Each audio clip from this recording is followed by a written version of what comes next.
కింద నుంచి మీకు ఎదుగుతున్నాను రా. ఇక్కడేం చేస్తున్నారు? మన టైం బాగుందిరా. ఎవడన్నా అప్పిస్తున్నాడా ఏంటి? కాదురా, ఉద్యోగాలు ఇస్తారమ్మన్నాడు. గురూజీ చూసారా, చౌదరిగా చెప్పింది నిజమే. మరి శుక్రమాదేశ్ మొదలైంది. ఇంతకీ ఎవరా మహానుభావుడు? నమస్కారం. నమస్తే. అయినరా నేను చెప్పింది? ఆహా, సాక్షాత్ ఎంప్లాయ్మెంట్ ఎక్స్చేంజ్ నడుచుకుంటూ వస్తున్నట్టు ఉంది. పదండి పట్టేద్దాం. నమస్కారం సార్. నమస్తే. వీలే సార్ మా ఫ్రెండ్స్. నమస్కారం. నమస్తే. నేను చెప్పానుగా భగవాన్ గారు. ఆహా, పేరులోనే దేవుడు ఉన్నాడు. లోపల కూడా పాజిటివ్ థింకింగ్ ఎక్కువ. ఇంతకీ మీరు ఇండియానా చైనీసా?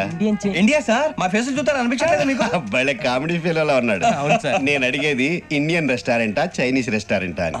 నేను ఏది ఓపెన్ గా డిస్కస్ చేయను కదా. పేరు చూసుకుల్లో డిస్కషన్ పెడతాడు అనుకుంటే వీటేంట్రా హోటల్ అంటున్నాడు. బాబు ఎట్ ఫీల్ అవుతున్నాడు. అంతా మీ ఇష్టం ఉంటున్నాడు సార్. ఫస్ట్ చైనీస్ రెస్టారెంట్ కి వెళ్దాం. నెక్స్ట్ అక్కడ డిసైడ్ చేద్దాం. చాలా ఇబ్బంది పడుతున్నట్టున్నారు. నువ్వు చేత్తో తినే బాబు. నేను జనరల్ గా చైనీసే ప్రిఫర్ చేస్తాను. ఫ్యాట్ కంటెంట్ తక్కువ ఉంటది కదా. రేపు నుంచి మేము కూడా ఇదే ఫాలో అవుతాం. ఇంతకీ మీకు స్టీల్ ప్లాంటా, షిప్ యార్డా, ఏషియాడా, జింక, బంక, హెచ్పిసిఎల్. ఇవన్నీ దేనికి సార్? దేనికేంటి? ఉద్యోగం చేయడానికి. మీకు ఎందులో కావాలో చెప్పండి. నేను అమలపోతున్నారా? ఏంటయ్యా డిస్కషన్స్?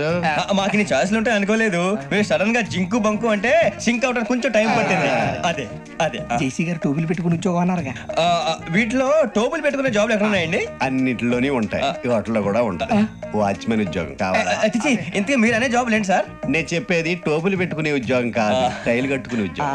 అది టైల్ కట్టుకోవటం మాకు రాదు. వాళ్ళు కడతారులే. ఇంతకీ మీకు జిఎం కావాలనా, ఏజిఎం కావాలనా? అట్లా పిలుస్తున్నాడు చూడు బాబు. జిఎం అడిగితే ఎలా ఉంటుందంట? ఏజీఎం అంటే వెంటనే కొంచెం పెద్దదిగా ఉంది. అడుగు. ఏజీఎం ఇప్పించండి సార్. అనుకున్నాను నువ్వు ఇది అడుగుతావని. జిఎం అంటే జనరల్ మేనేజర్, ఏజిఎం అంటే అసిస్టెంట్ జనరల్ మేనేజర్. తూచండి, మాకు జిఎంఏ కావాలి సార్. అది సరే కానీ భగవాన్ జీ, ఈ ఉద్యోగాలకి టోపులు పెట్టుకుని వెళ్ళొచ్చా? నీ ఇష్టం వచ్చినట్టు వెళ్ళొచ్చమ్మా. అయితే నాకు జింక్లో నాకు స్టీల్ ప్లేట్, నాకు బంకులో కానీ కన్ఫ్యూజ్ చేయగానే ఆయన్ని అందరికీ ఒక చోట ఇప్పించండి సార్. కలిసి పని చేసుకుంటాం. జీతం ఎంతండి? 30,000 అంటే 40,000. వడ్డీ ఎంత? అప్పు కాదయ్యా, నీకు ఇచ్చే జీతం. అంటే తిరిగి ఒక్కలేదా? ఫ్రస్ట్రేషన్ లో ఉన్నట్టున్నాడు. అవునండి. నువ్వు ఇచ్చిన వాళ్ళు తీసుకోరు. అంతేకాదు ప్రతి నెల గ్రాట్యుటీ, పిఎఫ్, సిఎఫ్. నువ్వు యాక్ట్ చేస్తావా? భగవాన్ జీ, మీరు ఇదంతా ఎందుకు చేస్తున్నారు? ఊరికే మాత్రం కాదు. నేను మంచోడని చెప్పి నా కారు పెట్రోల్ లేకుండా వెళ్తుందా? నేను ఇచ్చుకోవాల్సినవి ఉంటాయి కదా. ఇలా చూడు, అందుకని ఉద్యోగానికి వాళ్ళ ఆకారం తీసుకుంటా. మా గెటబుల్ చూసి మీరు అపార్థం చేసుకుంటున్నారు. మాకంత పొజిషన్ లేదండి బాబు. పోనీ నలుగురు కలిసి ఉద్యోగం చేసుకోవచ్చా? మీ దరిద్రం నాకు అర్థమైంది. మీ నలుగురు కలిసి ఓ ₹1,00,000 ఇవ్వండి చాలు.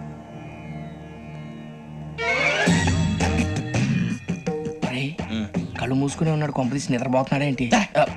ధ్యానం. కళ్ళు మూసుకొని ఎవరినో కాంటాక్ట్ చేస్తున్నారు. అవునా? అబ్బా. రామ్ ప్రసాద్, నీకు నిజం చెప్పాలంటే బాధగా ఉంది, కానీ చెప్పక తప్పదు. ఎందుకంటే అది నిజం కాబట్టి. Correct sir, correct. ఏంటి సార్ అది? నీకు 40 ఏళ్ళు వచ్చే వరకు కష్టాలు తప్పవు గురూజీ. అవి మామూలు కష్టాలు కావు, అష్ట కష్టాలనే చెప్పాలి. ఉదాహరణకు అవి ఎలా ఉంటాయంటే, దొరక్క నీకు ఫుడ్ దొరికితే అది నీ నోటికందే లోగా నీ కాలో నీ చెయ్యో తగిలే మట్టిపాలైపోతుంది. నీ వాకలికి తట్టుకోలేక అప్పు కోసం ఎండను పడి వెళితే అక్కడ తాళం వేసి ఉంటుంది. మరో కఠోరమైన నిజమేమిటంటే, నీ దరిద్రాన్ని చూసి భరించలేక నీ భార్య లేచి వెళ్ళిపోతుంది. ఒక్కతేనా ఎవరితోనన్నా? తప్పు. అతని దురదృష్టాన్ని చూసి ఎగతాళి చేయకు రమణ. Sorry sir. ఇదయ్యా రాంప్రసాద్, నువ్వు ఈ 40 ఏళ్ళు ఈ నరకాన్ని అనుభవించక తప్పదు. 40 ఏళ్ళ తర్వాత అలవాటైపోతుంది. ఇక నువ్వు వెళ్ళొచ్చు. ఏమో వెంకటేశ్వరరావు, కులాసైనా రమ్మన్నారట. నీకు శుభవార్త చెబుదామని పిలిపించాను. ఏంటి గురూజీ? నీకు శుక్రమహాదశ ప్రారంభం అవబోతుంది. అంటే శనిగారు సెట్ అయిపోయినట్టేనా? ఆల్మోస్ట్ అయిపోయినట్టే. మీరంతా టోపీలు పెట్టుకునే ఉద్యోగాలు కూడా చేసుకుంటారు. ఇప్పటిదాకా మేమందరికీ టోపీలు పెట్టాం కానీ మాకు మేమే టోపీలు పెట్టుకుంటాం ఎప్పుడు అనుకోలేదు గురూజీ. అదే విధి. మరి ఇప్పుడు బిల్ల బంటోతు నుంచి బీట్ కానిస్టేబుల్ వరకు అందరికి నెత్తిమి టోపీలు ఉంటాయి. అందులో ఏ ఉద్యోగం? ఎస్ఐ గారు కూడా టోపీ పెట్టుకుంటారు తెలదా? ఏది మన చదివే చదువులకు ఎస్ఐ ఉద్యోగాలు ఇస్తారేంటి? గ్రహాలు శాసిస్తున్నప్పుడు చదువులతో పని లేదు. ఏబిసిడీలు చదివినా చాలు మీ జీవితాలు విచిత్రమైన మలుపులు తిరుగుతాయి. మీకు విపరీతమైన ఫాలోయింగ్ వచ్చేస్తుంది. మీరు చాలా ఫేమస్ అయిపోతారు. వింటానికి చాలా బాగుంది. ఇప్పుడు మమ్మల్ని ఏం చేయమంటారు గురూజీ?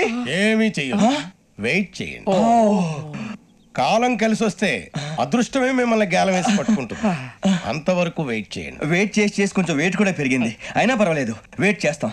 అందాక ఏ అప్పు సపోర్ట్ చేసుకుని తాగుతాం. బ్రతుకుతాం అన్నట్టు అప్పు అంటే గుర్తొచ్చింది. అప్పు మీద మీ అభిప్రాయం ఏంటి గురూజీ? ఏంటంట్రా? యజ్ఞాత షడద్వాతీత రూపిణి అవ్యాజ కరుణామూర్తిరజ్ఞానాధ్వాంత దీపిక బీరు రమ్ము కలుపుకూడదు, తలకే పట్టేసింది. ఏంటే చదువుకుంటున్నావా? చదువుకో. దేనైనా వెనక్కి తీసుకురావాలం కానీ పోయిన కాలం వెనక్కి తీసుకురావడం ఎవడి వల్ల కాదు. టైం విలువ గురించి నువ్వు మాట్లాడడం నువ్వు ఎలా పోతే నాకెందుకులే. ఏమ్మా నీ పూజ అయిందా? తలకే పట్టేసింది, కాస్త మజ్జిగుంటే ఇవే. మా నాయనే అందరూ పొద్దున్నే లేచి టీలు కాఫీలు అడుగుతుంటే నువ్వు మాత్రం మజ్జిగ అడుగుతున్నావురా. కాఫీలు టీలు తాగే స్టేజ్ వాడు ఎప్పుడో దాటిపోయాడు. రాత్రి తాగింది దిగాలంటే మజ్జిగే తాగాలి. నువ్వు తల దించుకోవడం ఎందుకురా? నీలాంటి యదవనగానందుకు నేనే దించుకోవాలి తల. రాత్రి సుబ్బారావు గారి ఇంటి మీద గొడవకి వెళ్ళేవంటగా. అలా చెప్పాడు మీకు? ఏ మళ్ళీ గొడవ కెడతావా? నీ దెబ్బకు భయపడి రాత్రి తలుపులు తీసి పడుకున్నారంట. తెల్లారగా టైంట్లో దొంగలు పడ్డారు. ఆడింట్లో ఉందిలేండి, పట్టుకుపోవడానికి అక్కడ కూతురు తప్ప. ఎన్నాళ్ళు ఇలా బేవర్స్గా తిరుగుతావురా? ఇన్నాళ్ళని ఏం ఫిక్స్ అవ్వలేదండి. చిచి నాన్న అమ్మా. కంబైన్ స్టైల్స్ కి ఫ్రెండ్స్ ఇంటికి పిలుద్దాం అంటే వీడికి భయపడి ఎవరు రావడం లేదు. నేనే చేశానే. వాళ్ళ వంక అదోలా చూస్తున్నావంట. గొప్ప ఫిగర్లని అదోలా చూస్తాను, ఏదో మోహాలు వేసుకొని. చదిగా ఆ గొంతు ఆ వాలకం చూడలేకపోతున్నాను రా బాబు. చిన్నప్పుడు వచ్చి నా అలాగే ఉన్నావు, తెగ ముడిచిపోయారు. ఇప్పుడు నచ్చట్లేదు నాన్నగారు మీకు? నేను యదవలతో డిస్కస్ చేయను. నేను చేస్తాను. మీరు చెప్పదలుచుకుంది ఏమిటో చెప్పండి. ఇంకా చెప్పేదే ఉంది. నువ్వు ఇలా గాలికి తిరుగుతుంటే నేను తిండి పెట్టలేను. నాన్నగారు ఇప్పుడు శుక్ర మహాదశి 4వ పాదంలో ఉంది. నేను ఇప్పుడు ఏం చేసినా కలిసి రాదు. శనిగారు సెంటర్ లో కాసేసి నన్నే చూస్తాడంట. వాడు అలా సైడ్ అయిపోయి నేను ఏదో అవుతాను కదా, మీరు కంగారు పడకండి. ఇవన్నీ ఆ జగదాంబ చౌదరి గారు చెప్పాడా? జేసీ గారిని గాడు గిడు అనకండి బాబు, మీకే మంచిది కాదు. అబ్బా ఊరుకోండి, ఎవరి నమ్మకాలు వాళ్ళవి. ఎరా ఇంతకీ ఆ శనిగాడు సైడ్ కి ఎప్పుడు వెళ్తాడంట? నేను పోయా. సెంటర్ లోకి రావాలమ్మా. మరి ఆ గురువు సెంటర్ లోకి ఎప్పుడు వస్తాడంటావు? అవన్నీ మనకి తెలుస్తాయి అంటే జేసీ గారు తెలుస్తాయి. నాన్నగారు ఒక 1000 రూపాయలు ఇవ్వండి, నెక్స్ట్ నుంచి అన్ని అడిగేసి వస్తాను. ఎదిగిన కూతురు గుండెల మీద కుంపటైతే నీలాంటి బేవార్స్ కొడుకు క్లైమోర్ మైన్స్ లాంటి వాడు చీదరిదుడా. ఆ జేసీ గారు పోయాక వీడు నేను అమ్మ నువ్వే ఫీల్ ఓకే. ఆయన కావాలని అంటున్న మాటలు కాదు, ఆయన దేవుడు. కానీ ఆ శనిగాడు ఆడి కాన్సన్ట్రేషన్ అంతా నా మీదే పెట్టేశాడు. మరి ఇప్పుడు ఎలాగరా నాన్న? ఆ పని మీద డబ్బులు అడుగుతుంటే నిసుక్కుంటున్నాడు. పోనీ నువ్వేనా ఇవే? నా దగ్గర కూడా లేవురా.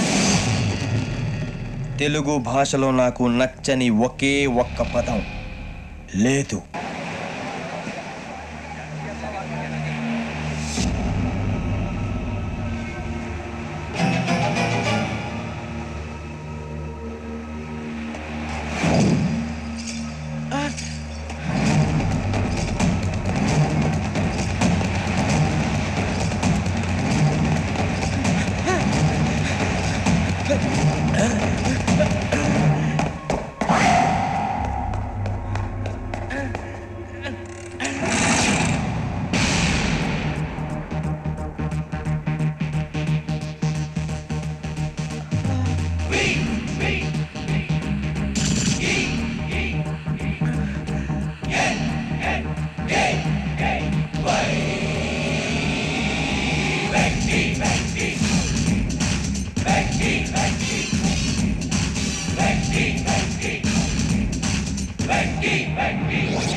వద్దు, నన్ను వదిలే. మా నుంచి తప్పించుకోవటం అంత సులభం కాదు.